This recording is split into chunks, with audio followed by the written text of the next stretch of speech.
Greetings from Green Jeans Classroom. Today we're washing romaine lettuce. Check out my blog at lifespurebalance.com for more details. Note that the package states, wash lettuce before you eat. We add 4 pumps or 2 tablespoons of the concentrate. That's twice as much as normal.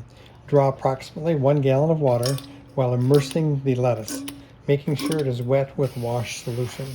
Let it sit for 3 to 5 minutes, a tad bit longer than normal, then drain. Refill the bowl with water, making sure all of the lettuce has been briefly immersed. Then drain and spin or sling dry. Place in a storage container, eat now or later. Turn up your speakers now. Hear the lettuce crunch. That's crispiness.